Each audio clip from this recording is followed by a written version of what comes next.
This S2000 was our original demo car that we constructed back in 2000. My first experience with the S2000 came in 1999 when I drove one of the first pre-production cars at American Honda.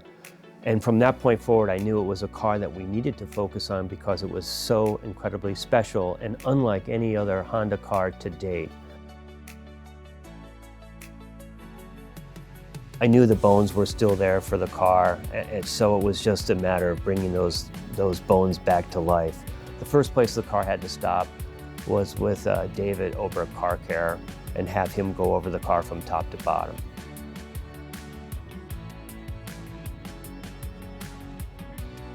We're going to take off the wheels on this to make sure that we can clean them fully inside and out. We'll ceramic coat the wheels as well, but mainly what I want to do is I want to pull them off so that we can make sure we get all the tar chunks as well as the wheel weight adhesive that's been left over and kind of get them refreshed from the inside out. I also want to make sure that we go back and clean the tires pretty heavily. I didn't want to over clean them just because I didn't want to damage any of the wheel surface with a harsh cleaner. So we'll go ahead and clean the tires with the wheels off.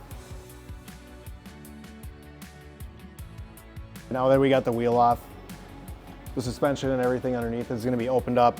We're going to clean the Moten suspension, make sure it looks real nice. And it gives us access to clean the muffler canisters too. It's got a super cool exhaust. Pretty sure it's titanium. And it'll give us the ability to clean all this stuff while we're in here. When we bought the car, it was my sole intention to use this as a test bed for all the upcoming Mugen parts for the car. And it was a great synergy because Mugen was making pre-production parts and literally sending them to us as soon as they were being made. And we would fit them to the car, validate whether they fit on the United States car, and then we'd go out and do performance tests with the car. Typically with the base coat or the polysilazone accelerator, it's going to flash and kind of look rainbow colored like traditional ceramic coatings, and that's when you know you need to take it off. With this dark surface, I can already assume, and based on doing the other wheels, that I don't need to wait too much longer once I've finished applying it before I can start removing it where I started.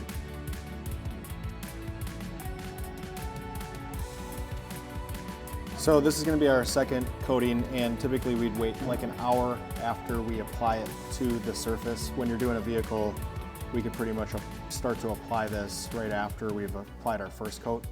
Typically it'll take us maybe an hour to do the entire vehicle.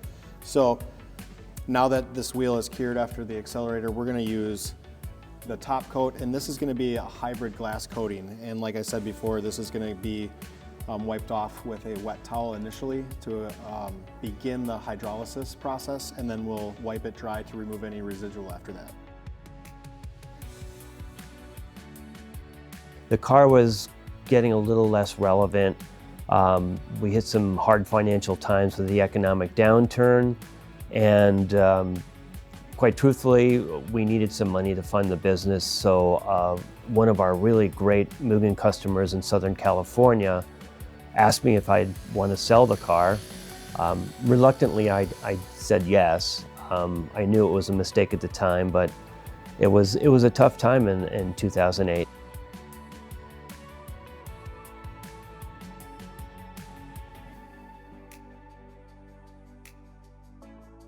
I'm just switching to the 21. It's a bigger area, so I'm gonna use the Rupes Bigfoot 21 because I love this tool. So the hood looks great. There's just a few isolated defects right up the middle here that are just being really stubborn. So it's hard to pick up on camera because some of the stuff is just polishing haze, but there's two little stubborn lines right in the middle.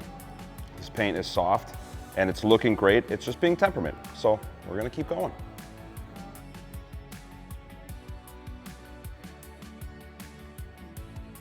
So one of the repairs that we wanted to do was caulk this line around here and make it look like a rubber seal. At some point there was some paint repair done. They painted the lip on the vehicle, so there's kind of an uneven or not a clean paint edge that we want to take care of, and we're going to use 3M window weld. This is actually a urethane used for caulking in and gluing in windshields, but it works great for creating a fake seal, whether it's a wide body kit or anything like that. Okay, Dave, where are we at? I want to know what's going on your side of the car over here. Well, I got everything on the inside of the door jamb wrapped up, everything on the front door and onto the rear quarter is complete. I've got the back area and the trunk kind of boxed out and cut in initially, but I gotta go through, tighten everything up, and maybe do some finish polishing. What about you? Dave, it's been a long time since I've worked on one of these cars with this soft paint, and it's looking great. I got a final polish this side, but hearing you mention the door jamb, I did forget to do the door jamb on this side, so I got a little more work than I thought. Yeah, that was probably one of the more difficult spots just because it's so many tight areas and being so soft, it's hard to have a pad completely flat. Sure. So a lot of times you're fighting micromar or haze. Yeah. Well, let's keep going. The car looks already better. So Yeah, what do we got left? I just got a final polish over here, bud. All right, I'll wrap up the trunk and we can get it prepped for ceramic coating.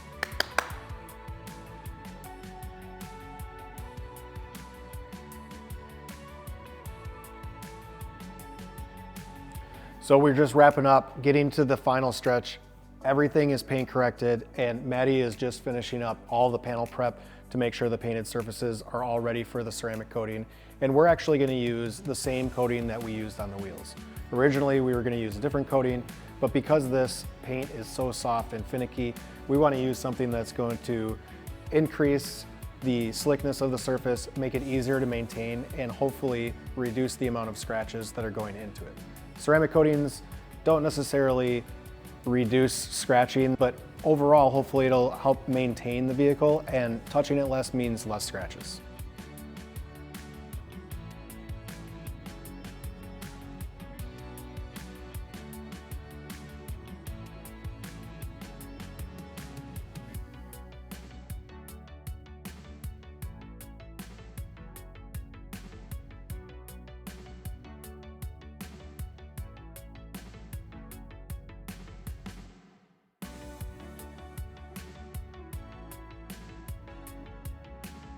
The S2000 now is kind of taking on a second life, and we're really excited to be part of that, and we're kind of excited to bring this car back, and I'm personally excited to have it back in my collection.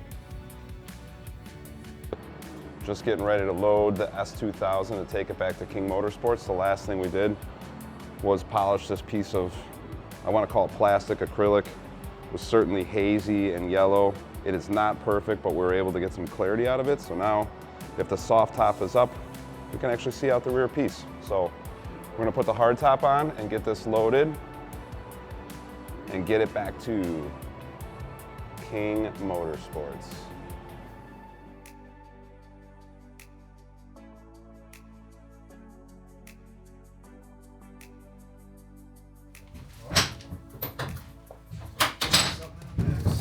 Look at that! That's fantastic.